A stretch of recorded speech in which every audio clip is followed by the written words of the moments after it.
Hi there, and welcome back to another edition of ScaleUp Radio, the podcast inspired by the Entrepreneurial ScaleUp System and designed to make navigating our scale-up journeys that little bit easier by learning from others' experiences. I'm Kevin Brent, and today I'm delighted to be joined by Logan Naidu, the founder and group CEO of Kernel Global. That's Kernel. And Logan talks us through his journey of scaling businesses from his first recruitment firm to the success of Kernel Global with now 250 staff across 5 offices. And he shares invaluable lessons on the importance of assembling the right team, focusing on cash generation over revenue, and the critical role of culture and communication in scaling up. And Logan also discusses the impact of private equity investment in accelerating business growth, their innovative classroom to boardroom recruitment model, and the significance of aligning with the right investors. So this episode is absolutely packed with insights for anyone looking to scale their business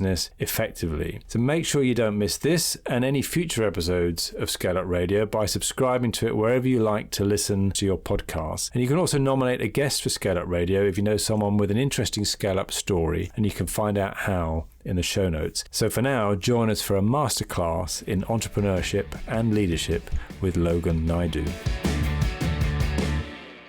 Welcome to another episode of ScaleUp Radio. I'm delighted today to be joined by Logan Naidu, who is the founder and group CEO of Kernel Global. So welcome to ScaleUp Radio, Logan. Hi, Kevin. Thank you very much. So tell us about Kernel Global. What's that all about? So we are now today a multi-brand, multi-niche recruitment group operating from 5 offices around the world. I started one of our businesses now 12 years ago this year, the week of the London Olympic opening ceremony, with the idea that we could disrupt the recruitment market as it was done. Okay, and when you say disrupt, then so what do you do differently? What makes you different and disruptive? I mean, today there are 42,000 recruitment companies in the UK. I think back then there was something like 36,000. So the starting point was: does the world need another recruitment company? In the same way, does the world need another estate agent? And the answer is probably no. But I actually think it's, despite it being much maligned, and a lot of people will say that you're only one rung above estate agents in the pecking order. I think we actually play a really important role if done correctly. I think you've got 3 big decisions to make in life generally. One is who or what do you worship, and we all worship something or someone, whether we recognize that or not. 2, generally, who am I going to spend the rest of my life with? And 3, what am I going to do as a job? And we spend probably more time doing the third than the other 2. So I think it's quite an important role if done properly. And then in the UK, again, it's much maligned, but our approach was to attack the market from the bottom upwards. We generally get paid by clients to go and find people, and one of the mechanisms, or one of the focuses that people have, is to place more senior people, because that's where the fees are bigger. Because the higher salary, the more you get paid. And we wanted to flip that on its head. Yes, we wanted to get there eventually, but our idea is if we could build out a network and an ecosystem from the ground upwards to get to know the most senior decision makers across industries over time, then the strength of the business would be less dependent on individual people. And what I mean by that is, typically the reason there are so many recruitment companies in the UK, you tend to have a good individual contributor who peels out of the big business and starts their little practice, and builds that little ecosystem based on their black book. But those businesses never really get much better than the founder. And so they're very much founder, owner led. And our idea was that how do we break that dependence on one individual person so that you've got a consistency of process? It's almost like buying IBM or McKinsey. You know what you're getting. And so our starting point was we came up with this classroom to boardroom idea right at the beginning, which was that if we could get to know the best graduating talents every year coming off campus, meet them, track them, and follow them and hang on to their coattails. We had a phrase. We still have a phrase: talent follows money off campus, and the cream of the crop rise to the top and do so quickly. And so the idea was that how do we get to know them before they are anywhere in their careers, right at the outset? And so where we are today, we run outsourced grad recruitment for about 50 firms on a retained basis. We recruit for another probably 50 odd firms hiring entry-level people. That might be apprenticeships now as well, or school leaver programs, but by and large, graduates. We will pick up globally about 45 to 50,000 CVs a year off campus. Okay. And the team will physically or virtually meet about 6,000 undergrads every single year. So are they selected universities, colleges, or are you trying to get into all of them? What's your approach there? We're not trying to get into all of them. I guess whether you like it or not, the city has a natural bias towards academic high achievers, and so it can be quite prescriptive. We've seen some changes over the last 10 years, and people are becoming more aware of all forms of diversity. And so you've got some people employing things like blind CVs, etc., like that. But they used to be just the Russell Group and Oxbridge universities. It's broadened out a little bit more, and I think interestingly, whilst it's broadened out, and these things do go away, it's broadened out from the number of universities people will look at. In some ways, people have got more prescriptive around the type of degree you do. So, for computational jobs, people are much more focused on STEM subjects than they used to be. Although that's again turning a little bit as well. I think as we've had such a narrow focus on maths and science, it's become harder for people from the arts subjects to get into the square mile. But I think that's potentially changing as well, because people have realized that actually understanding history and a different way of thinking might not make it easy for you to do the computational stuff at the beginning, but it might make you a more rounded individual, particularly as you need to go out and sell work later on. But we've been client-led in terms of which kind of universities we'll go to. Okay. Very good. So you're kind of adopting almost the Pampers approach to new mums, and new babies, and so that they get them, hook them while they're right at the early age, and then you can follow them through all the various stages of their growing up. That's exactly right. So get them to know before they're anyone, when they're 19, 20, 21 years old, help them get their first job. We've met probably 70% of the best graduating talent, whether they use us or not, and then over the last decade, we've either moved them, stayed in touch with them, and they become clients quite early on. Normally 6, 7, 8 years into their career, they become clients. So great. It's followed that pattern. So that builds you up a very strong base, very strong relationship with the candidate pool that then allows you to have a differentiator that when you go back to your paying clients, presumably then that you've got access to that pool, and that's seen as a differentiator. So how does the business model for you work in the same sort of way as it does with most recruitment companies, or do you do anything differently there? In terms of what? Sorry, in terms of the way you get paid, the way you make money. It's a mixture of things. So get paid on base salary as a percentage is been the norm of the industry for the last 30 years. I must admit, I generally don't like that, because I think it pitches you against your client a little bit. You're incentivized to bid them up, a bit like the estate agents, like trying to sell up. So my view is to try and arrange a fixed fee, which you're all comfortable with for the duration of the project. And then you're incentivized just to get the job done really well, rather than get paid on the highest salary. But we use that as a mixture of both, and depending on. Some clients still prefer the old-fashioned way, pay a percentage. Yeah. Okay. Very good. So, what got you into recruitment in the first place?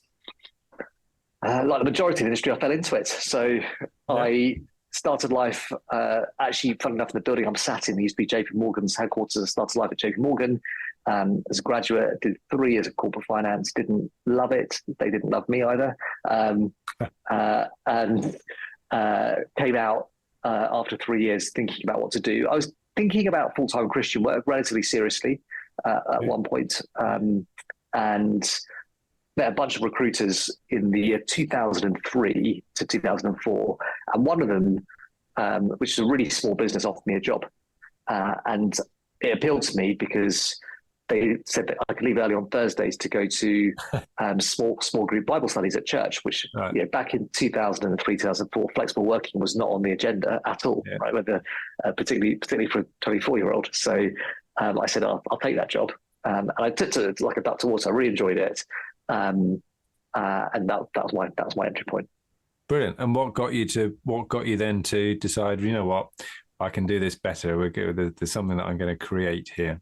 Well, this is my second turn at running my own business. So I did a year in that small recruitment firm. They had gone through 2 or 3 pre-pack administrations. They were kind of cash light. I billed quite a lot of money for them, and it was an annual commission scheme, and they didn't think they could afford to pay me. So they fired me by text message on December 23rd, 2004. Nice. I think partly to get out and pay my bonus. And so come January the 1st, I just decided to set up my own company and give it a go from 2005 onwards. And we grew that business to about 35 to 40 people. There were 3 of us that ran it. We did that from 2005 all the way through to back end of 2011. And on that journey, and I guess a lot of your audience are in that kind of 5 to 40 person business, but we grew that business to about 40 people. It was very profitable. It was making between £500,000 to £1.5 million profit in a good year. Nice. We pay it all out as a cash dividend, and that really hamstrung the business a little bit to take it on to the next level. Okay. And my I guess my ambition at the time was to keep pushing and keep growing the company. And we were probably a slightly disjointed in terms of the 3 partners. What's our view on life? And looking back on it, being honest, a lot of it was just time of life. Right, I was in my 20s. They were 15 years older than me. One with kids and school fees and bigger mortgages. So different time in life for them. And so from the end of 2010, I had a cancer episode. I was out for 6 months. It gave me pause for thought to think about life and career. And I thought, if I come back, I don't want to be doing the same job forever, even though it pays a lot of money. Life's too short. And so when I came back, I had a conversation with the guys around, can we scale this? Is there an appetite to do that? They didn't want that, so they bought me out. And 2012, I started again. Very good, very good. And tell us what sort of stage you've got now with the Kernel Global, because you've taken that, as you say, you've scaled that, you've taken that to quite a significant level now, haven't you? Yeah, so we've gone through 2 private equity turns. So we took PE investment in 2018 after 6 years when we were about 40-ish people and just 1 brand. And that valued the business at just under £20 million. We then went on a tear. We bought another business, obviously went through COVID, came out of it. We got to the end of 2022 when we were making about £10.5 million profits, and did a secondary PE deal April last year. Okay. And so the group today, we've got currently 3 brands, soon to be 4, about 250 employees across the 4 brands, across offices here, Frankfurt, Hong Kong, and 2 in the States. And interestingly, I think we're at that inflection point where the business really does change. I don't know everyone. First name and surname. They don't know me all the time. It's a change. It does get easier in some ways as well, right? Not everything hits you as hard. In some ways, you miss that startup where the highs are really high and the lows are really low. Right. You definitely don't miss the lows as much, but you don't get the same kind of highs either. Although I suppose it's a different kind of high, isn't it? Doing the bigger deals, and I imagine you've got a fair high from that second PE deal, for example, that you were just talking about. That's the sort of thing that. I think in retrospect, I did. At the time, I just felt sheer relief. If I'm honest, I felt really pleased for the key staff. Everyone had equity, but I felt really happy for the key people who've been on the journey with us, where it was a meaningful amount of money, and I guess also an external validation of what we're doing. Yeah. But for me personally, actually, not so much. I must admit, I felt kind of more pleasure out of the joy that the other guys were taking out of it than where we were. But, I guess as you get older, you should take time to reflect on things, shouldn't you? And my father-in-law tells me this: you should mark big occasions, and I did make sure to take my family out for dinner, particularly my mum. But actually, I felt more thrilled for some of the MDs that have been on the journey for a long time. All right, so we've got a great opportunity here to pick your brains a little bit because You mentioned that there's 42,000 recruitment companies, and you mentioned off air before we started that 80% of those are less than 10 employees. So you've seen, in the first instance, you've seen breaking through that barrier, big gap, if you like, or that milestone, because you started a business with 2 other people and you scaled that to your 35, 40 people. But then you've also taken the next stage and you've gone even further, starting again from scratch, but you've now gone even further through a couple of rounds of PE investment to really, really scale up beyond the next sort of level. So we should be able to tease out some lessons for you as to how do we, if we're a sort of 5 or so employee business, what are some of the learnings we want to do to get through that first milestone to the sort of 2030? But if we're bigger, we can pick out some of those as well. So take yourself back to those early days. What are some of the things you pick out then that made you get to where you got to with that business? Sure. I mean, there's quite a lot there. I think, let's try and distill this down. Just to be clear, our kind of business are very simple businesses to run. We don't build anything, we don't hold anything, we don't hold inventory, and there's not huge amounts of working capital required, which in some ways makes them very simple business to understand and to run. The common denominator I find across most entrepreneurs, regardless of industry, is people. Yeah. Right. And getting the right people on the bus and the right talent, and turning a collection of individuals into a team is the magic that is required in most business that lets them start flying. And that's the bit that I think most owner managers find most difficult. I'm pretty good at the job. I could do it by myself. How do I go and assess and build and motivate and drive a team? And I guess to your point, if people are at that 5 to 10 stage, you can man mark 5 to 10 people by yourself. It gets harder and harder as you get scale. That would be my first bit of advice. I think the second bit of advice is you've got to really understand the working capital cycle of your business and how do you actually make cash. And in the early days, cash is clearly king. It's so important. People spend so much time focusing on turnover, and obviously the phrase turnover is vanity. Profit is sanity, and cash is reality. I think you've got to focus on how much cash you've got in the business, and try and build up a buffer as quickly as possible if you can. Okay, so and what sort of buffer do you look to build up? As big as possible. Yeah. I mean, again, it depends what kind of business you have, and how predictable that revenue is. In our business, we were keen to build 1 year's working capital as quickly as possible, which today sounds like an insane amount of cash to be sitting on. But back then, we had just come out of the GFC. The world was pretty uncertain. And I wanted to be able to say to staff, if we don't make a penny, which will never, ever happen, but if we don't make a penny for a year, all your jobs are safe. Yeah. And it took us, 18-ish months to get to that stage.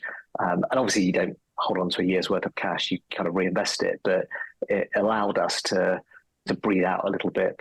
Yeah. Typically, I think it's probably the kind of advice that BBC website gives you: have 3 months cash flow as an individual to make sure that you can keep your head above water if you lose your job. Yeah, so somewhere in between there, I think Bill Gates was quoted as saying that they would make sure they had a year's worth of OPEX or working capital within the business. And there'll be a lot of people listening that will go, crikey, if I could get to 3 months, that would be brilliant. But the principle is absolutely sound, isn't it? And I'm guessing you mentioned the pandemic, but I'm guessing that stood you in good stead. With the business you were running then for the pandemic, because who knew what that was coming, and that gave you that little bit of extra comfort, that reserve, didn't it?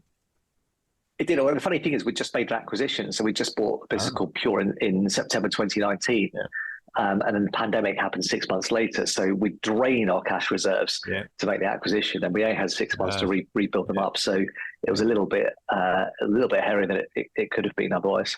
All right. So before we move on to the bigger side of things, let's go back to the right people. One of the, as you said, it's the huge challenge for all of us is finding the right people and then turning them into a really good team. So let's think about the finding the right people. That's where you play. That's what you do. If I'm the owner of a small and medium-sized business, how do I find first of all, but then also persuade them to come to join my relatively small company when potentially the really good people could go to a bigger company that that's better known. So how do we go about thinking about that? I mean, that's really hard, isn't it? It's really hard to say to someone, can you come and join my startup, put your trust in me, and come and do a job for me. And I think that one of the primary roles that you really can't underinvest in is, how do I go and find a talent pipeline? Is that your role directly? How much time do you spend directly trying to go and meeting people? Depending on the kind of business you've got, you've also got to try and run a business and get that up and running. And you're wearing 10 different hats when you start out. I'm not just saying this. I think trying to partner with a recruiter that knows your market and might help fast track you into a talent pool may help. It also, generally, if they're good brand ambassadors and evangelists, they're making 100 calls on your behalf, and they're good. They're helping shape and sell your story to a group of people that will probably say no, but may one day want to work with you. So I think recruiters can play a really important part in terms of helping build your brand. But I don't think you can underinvest time into getting the first 8, 9, 10 hires right. Because the emotional turmoil of making the bad hire and the emotional cost, as well as the financial cost of getting it wrong, and then the time cost of getting it wrong and unpicking it.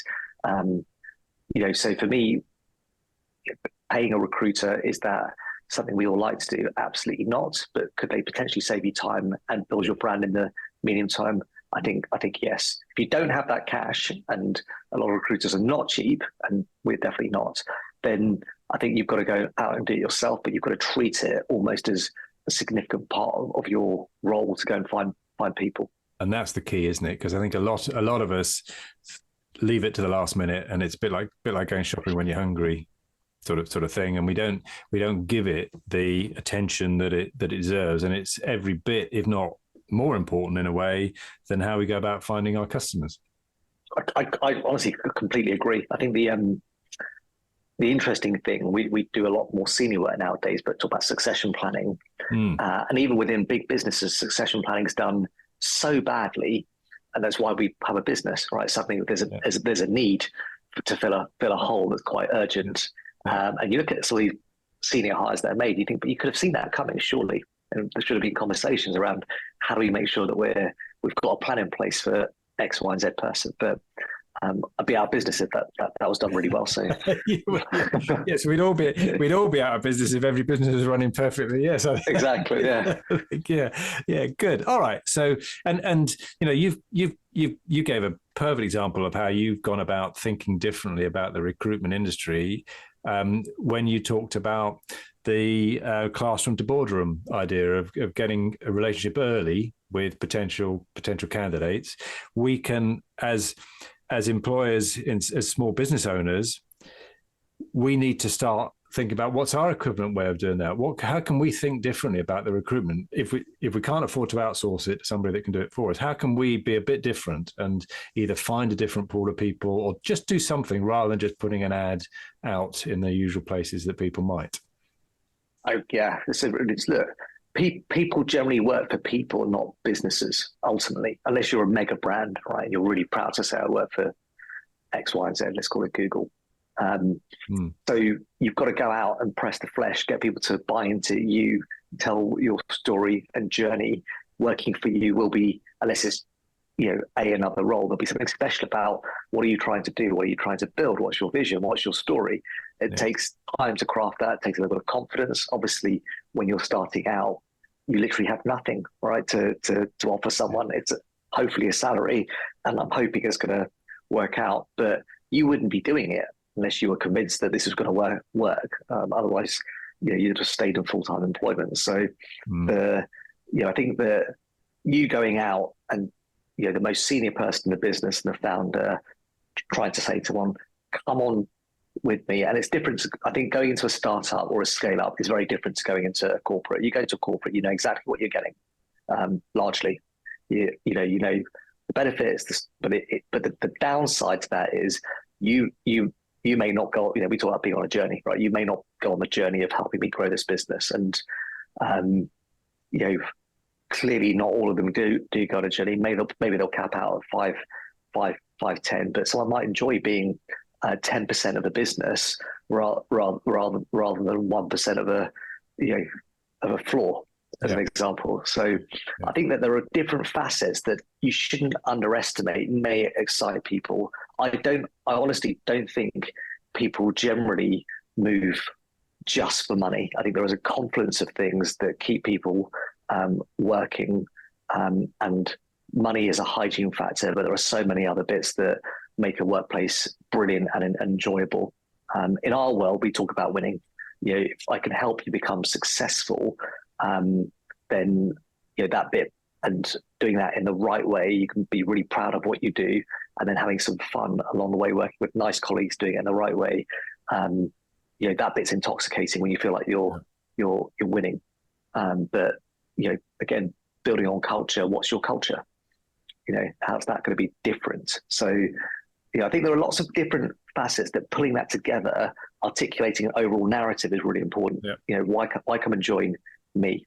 And last illustration I'll use is that I really don't think it's about money, because if you give people a cause, as we've seen in lots of different ways, but I guess particularly in some of the wars that are going on, give people a cause or a country, they'll literally go out to war for it, and put their life on it. And I think that's when you look at some of these blitz scale startups in America, thinking of people like Elon Musk and the hours and effort that he requires out of his people. He gives them a cause as well. He's not just paying them money. They put their personal lives on the line, because for him, let's take SpaceX, mankind needs to be an interplanetary species, otherwise the end of mankind. So there's a cause there behind it, and there's a mission. And I think that's obviously he's at the upper end of the spectrum of getting it right in terms of building a business. So, but we've all got a story to tell. Yes, and whether it's within a big company or whether it's a country or whatever else, the problems start, don't they, when we've lost sight of that aim, and then the infighting starts, the politics start, all of those things. Yeah, that's so true. I mean, actually, as you get bigger, reminding people constantly of, I guess the drip of this is what we're about is so important.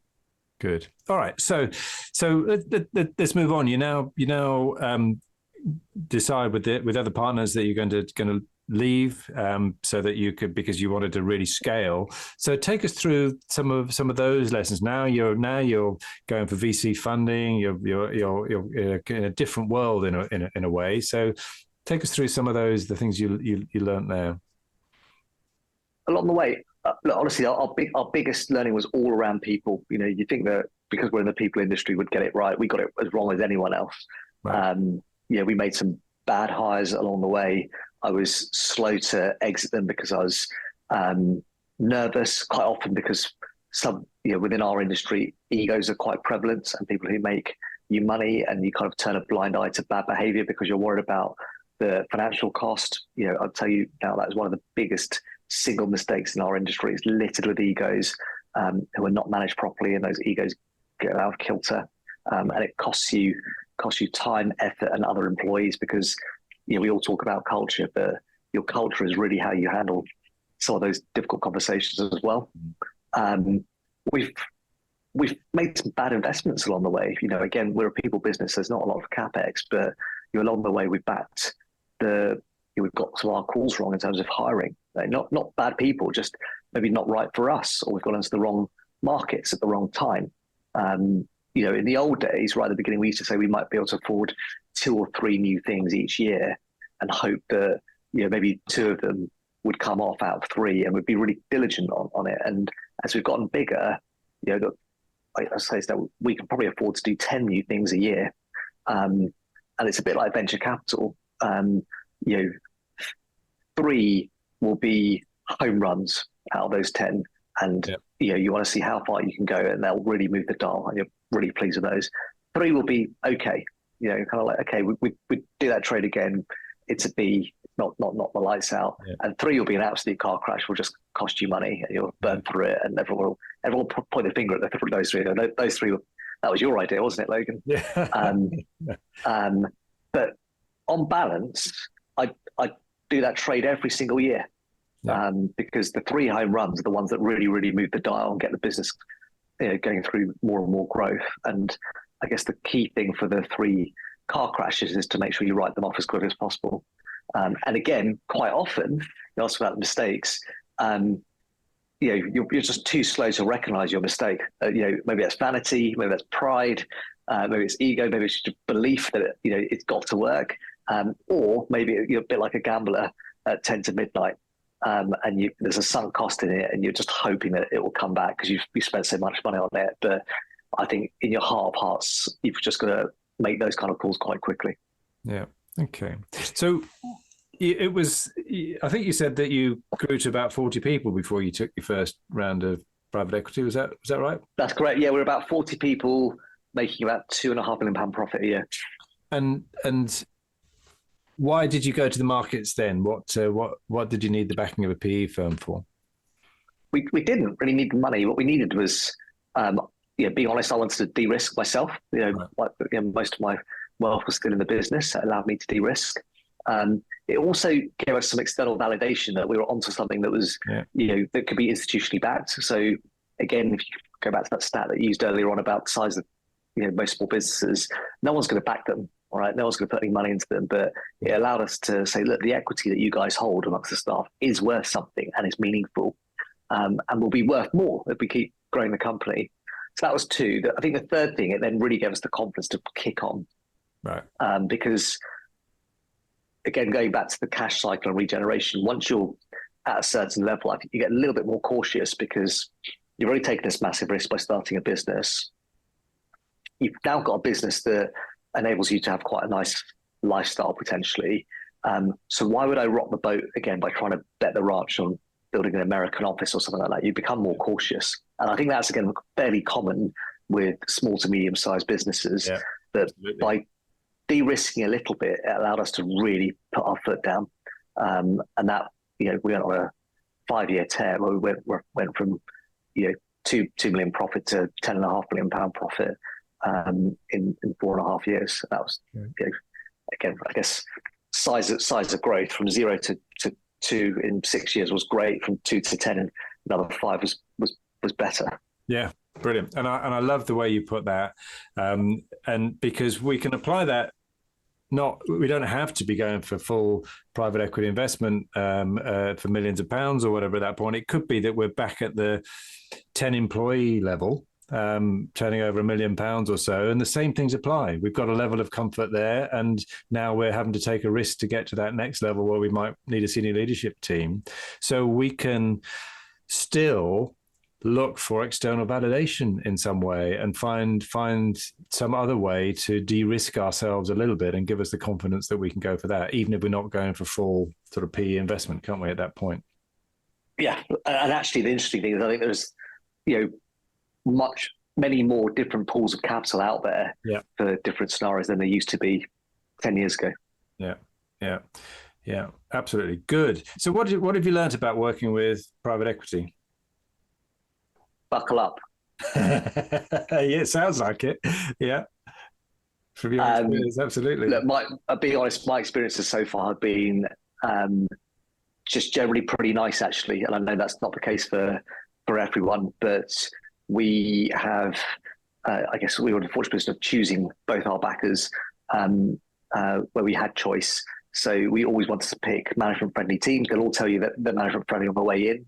But there are lots of horror stories in the industry. I think you've got to do what you say you're going to, or at least try to execute what you say you're going to execute. I think, again, where I see some of the businesses, people have promised the world and not delivered it. And we've always had, big aspirations and ambitions, but tried to temper that with the reality of, can we actually deliver on this, rather than just trying to sell a dream. And so, I think we've offered exceptional growth, but maybe not galactic growth, because we want to make sure that we can deliver on it. And I think if you can do that consistently, people will buy into that, and it's more backable. But I think where people fall out is not doing their due diligence, because they're so keen to get a deal done. They haven't really thought about their own personal style of working, and are they happy to work with a P fund? You are giving, you are letting the fox into the hen in some, into the chicken coop in some ways, because they are going to sit on your board. They're going to have opinions. They want a financial return. They're driven by that. That's how they get paid. That's what the duty they have to their own investors. So it's a change, right? You go from probably founder, owner, calling all the shots as you wish, to starting to think a little bit more. You've got to manage those shareholders a little bit more carefully. And to be honest, I've always thought of myself as an employee and steward of the business. I've never thought of myself as I own the business and therefore I'll do what I want. I've always thought about myself as a steward who's there to kind of help grow the business, rather than someone who can walk around saying I can do what I want, which might be a bit different in terms of the way of thinking. Yeah. Okay. And what's the long-term plan? If we're sat here in 5 years' time, what does success look like? Execute the plan we promised to our investors, which is turn this into, I guess double it again, and turn it into a multi-brand, multi-niche group where we've potentially gone into new markets. We're still, this is a massive industry we operate in, so actually you can just keep scaling and keep scaling. I'd like to do that in a way where we haven't lost our culture, and the two values we talk about are excellence and kindness, probably in that order. But I'm still fairly relentless in my working patterns. All right, I'm usually one of the first in, one of the last out. Don't have to be, but I still want to find out how good am I at this, and I think we should be thinking about how good are we at this. What we do is a service industry. I talk about building fans, not customers, and I wanted to make sure that people are genuinely wowed by the interactions they have with us and our consultants. I hope that we keep doing that. So people look at it and go, that is a genuinely differentiated offering. And the bar is so low, right? Because again, the reason that people have this preconception of our industry is because they've had bad interactions with recruiters. But the aim is to not have recruitment necessarily as our benchmark, but maybe to have the broader consulting industry as our benchmark. You look at sort of the inverted commas more professional service firms like the Big Four or McKinsey, etc. Can we benchmark well against those? And I think if we keep doing that, we'll be able to keep hiring great people, training them up, retaining them.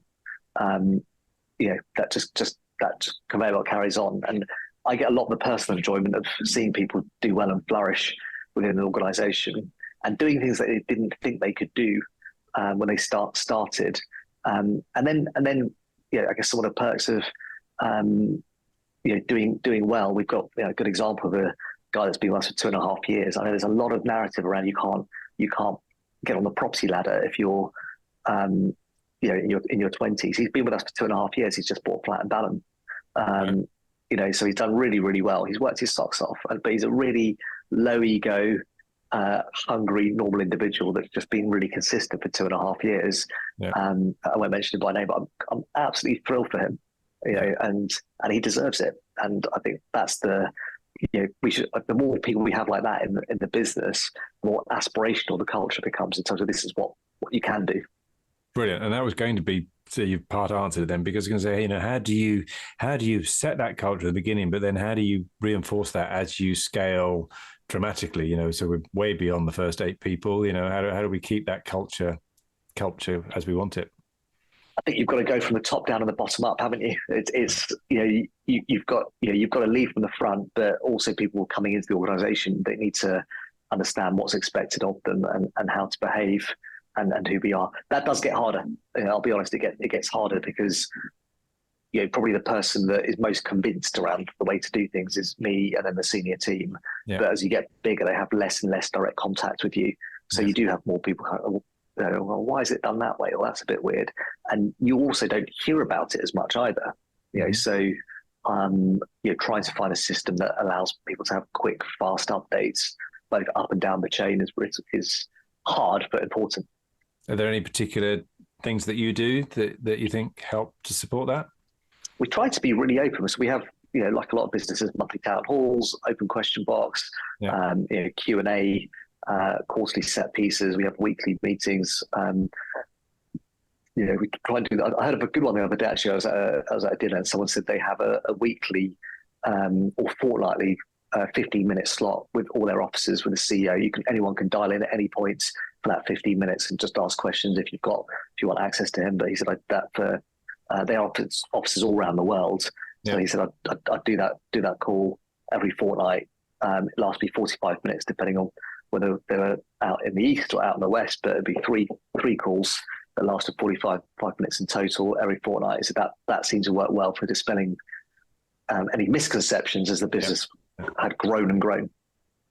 Very good. So in terms of then, I mean, you've already hinted at it, but now that you've got to the point that you're at, the business is very different. You're not getting your highs and your lows from the operational side of the business so much. So what is it that you love about what you do? What is it? What keeps you going? What is it you love about what you do? As long as the business keeps growing, we keep going forwards. We keep trying to execute the business plan. Then, I'll keep going. We talked about winning, didn't I? And that feeling that we're going forwards, and you don't win in a straight line. It undulates, but as long as that general feeling that we're tracking upwards, I think I still find the job stimulating. We haven't cracked it, right? We've got a formula that works for us, but you constantly need to iterate and adapt to changing circumstances. The world is very volatile and uncertain, and so lots of examples. Right? Did anyone see Brexit coming? That rocked our client base for 6 months and paused everything. Then you had a pandemic. We're probably definitely heading to an election. We're probably heading into a change of government. Potentially as well. So all these things throw up a bit of uncertainty, and then there's always the sort of black swan event that comes along. Yeah. Hopefully, not for a wee while now, but they do come along, and then there's another thing to go and adjust and learn to. And I guess the final bit is, although things do follow a pattern generally, as I'm sure we hear on your podcast, there are certain common themes that come through. Each situation is just a little bit different, so you always still get to learn along the way. Very good. So if you were to look back over your time, what one thing, if anything, would you have done differently? Some of the more problematic people we've had, I'd have exited them quicker. Right. People say, when you should trust your gut instinct on that, and we've only had a couple instances. But I'd have pulled the trigger more quickly if I could have my time again. All right. And now that you're group CEO, other than the obvious turnover, profit sort of thing, what are the handful of key performance indicators that you look to see to know whether the business is going in the direction you need it to? So I talked about fans, not customers. So our NPS score is very important to us. So right. Net Promoter Score, how well are our consultants and service rated by clients and candidates. That's a really good barometer for, are we doing a good job day in, day out? That we have other key performance indicator data in the business, such as number of new mandates, number of new instructions, those kind of things, which then flows into revenue and profits. Our job, as I said, it's not a complicated business, so actually keeping a scorecard is in real time is really quite easy. But outside of the financials, the key thing for me is Net Promoter Score. And what sort of things do you do to really drive that Net Promoter Score, to really drive that customer service? Outside of culture, which we talked about quite a lot in terms of trying to hire people that will go out of their way to be helpful, we really champion that stuff internally. Yeah. So I've had one today. I love seeing client feedback coming through. They're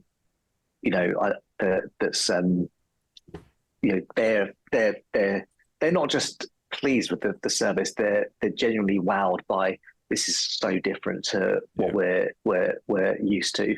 I'll give you one example. There's a comment I had from a client who, this is word for word, said, "Look, FY, I just wanted to give you some feedback on X person.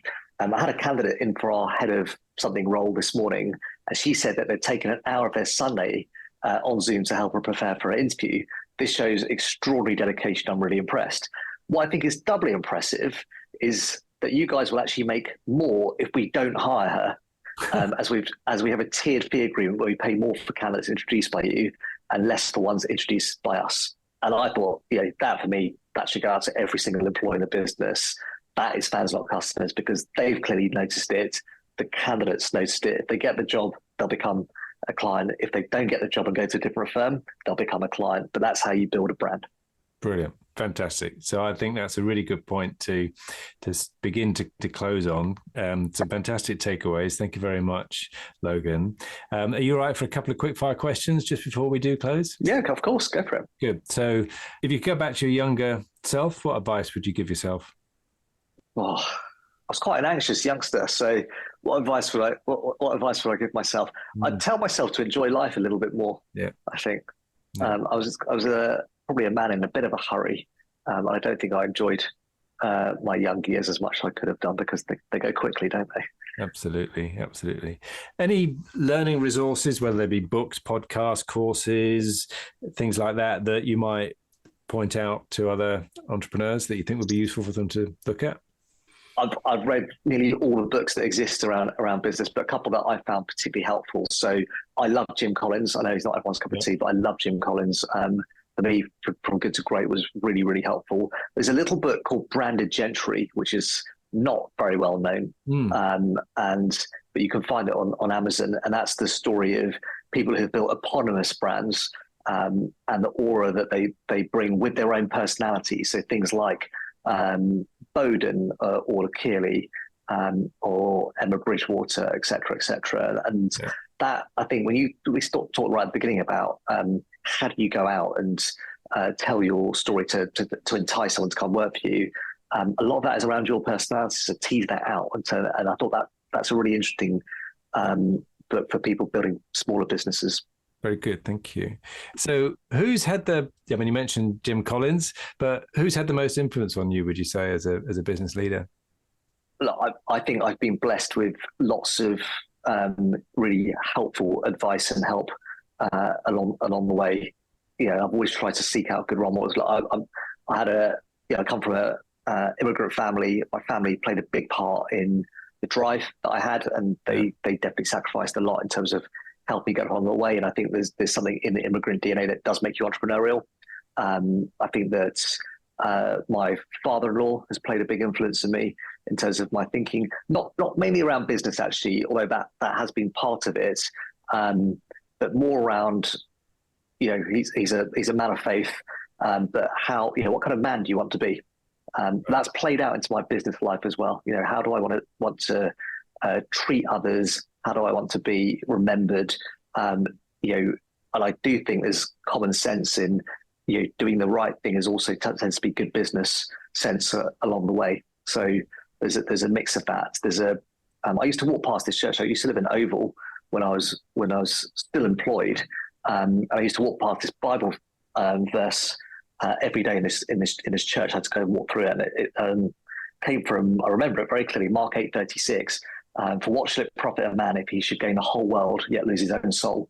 Right. And that for me is something that has just resonated with me every day around, can you do the right thing by people and be good at business? And I think you can. Excellent. And what a great note to end on. Logan, thank you very much indeed for being my guest on ScaleUp Radio today. If people would like to reach out to you or find out more about Kernel Global, what's the best way for them to do that? Sure, you can probably find me on LinkedIn, or my email address is on our website, logan@kernel-global.com. Fantastic. Logan, thank you very much indeed. Thanks very much. I hope you enjoyed that discussion, and if you're building and scaling your own business, you might well be interested in our book, The Entrepreneurial ScaleUp System. And it's exactly what it says on the tin. It's a practical handbook around scaling a business in a structured way, and you can order a copy on all your favorite online retailers, including an audio version, or you can find it and other supporting resources on our website, www.esusgroup.co.uk. That's esusgroup.co.uk, which is esusgroup.co.uk.